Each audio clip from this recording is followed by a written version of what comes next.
The Multiplex FunnyCub doesn't have its name for no reasons. How much fun could a bush shock flyer possibly be? We're here today to find out.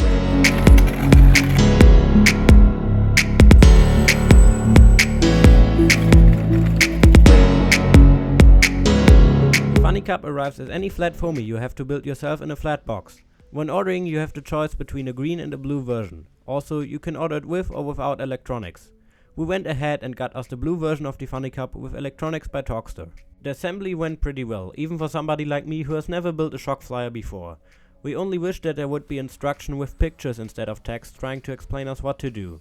Luckily, the build is quite simple and there are some YouTube videos that go through the whole build, which helped me a lot.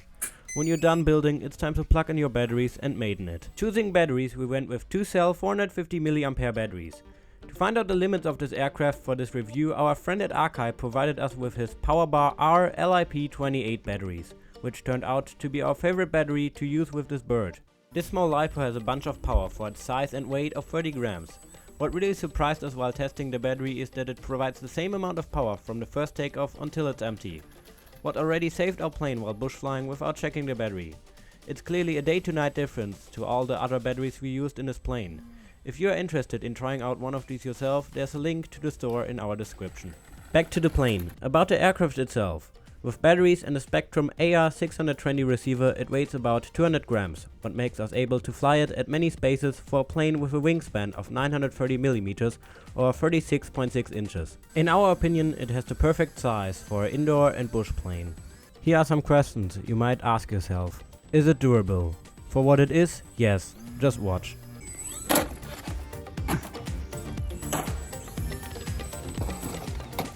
The foam the FunnyCub is made of is really durable, and the points that break after a bad crash are just the glue joints between the carbon rods and the foam, what is a plus point for us.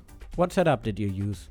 As I said, we went with Talkster electronics from the kit we ordered. A Spectrum AR620 receiver, cause we hate Biden plugs, with full deflections possible on our control surfaces. And most important, flaperons for bush and slow flying. Who can you recommend it to? It isn't obviously a good choice for a first plane, but a great choice for people who want to try out or start 3D flying. Pros, and we found it performs great as a bush plane. Yes, she is a great bush plane for an aircraft that is made for indoor flying. In general, the FunnyCub is pretty tough. It made bush flying as easy as never due to its low weight and 3D capabilities.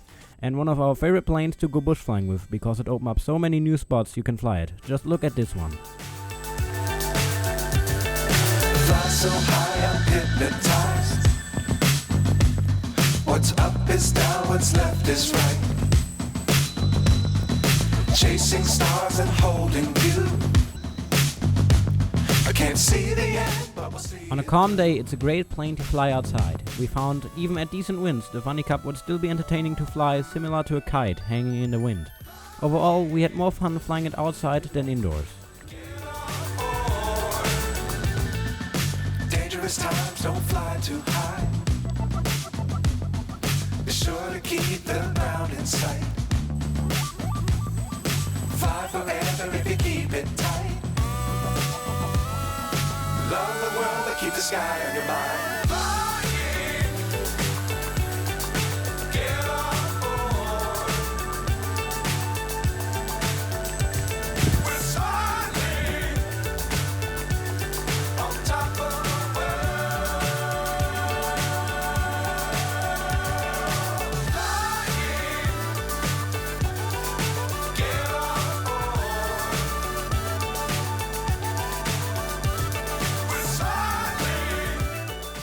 We have never seen a perfect RC plane, and the FunnyCub has also some downsides. The only and biggest breaking point we found is the Multiplex standard, the landing gear. We found after flying a lot that the rear carbon gear legs would start to break. We are sure you can prevent this when flying it gentle, but there's also a simple fix for it.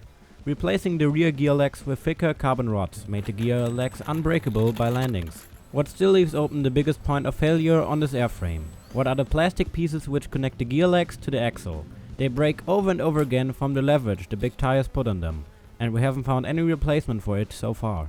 If you broke yours, you will have to either 3D print new ones or glue them back together with epoxy or CA glue. In the end though, these little breaking points were easy to fix and didn't make us enjoy this plane less. We couldn't have gone with any better plane for what we wanted to have, a 3D beginner shock flyer and a bush plane. We can recommend it to anyone who wants to have a bush plane to explore many new spots and people getting into 3D flying. As its name says, it's a really fun plane. We plan on doing a little bush flying series soon. If that sounds interesting to you, you maybe click that button down there that says subscribe. And if you enjoyed this video, leave us a like so we know. If there are any questions left about this bird, feel free to write us a comment. We see us in the next video. Until then, spread some butter on your runway, or rock, you decide.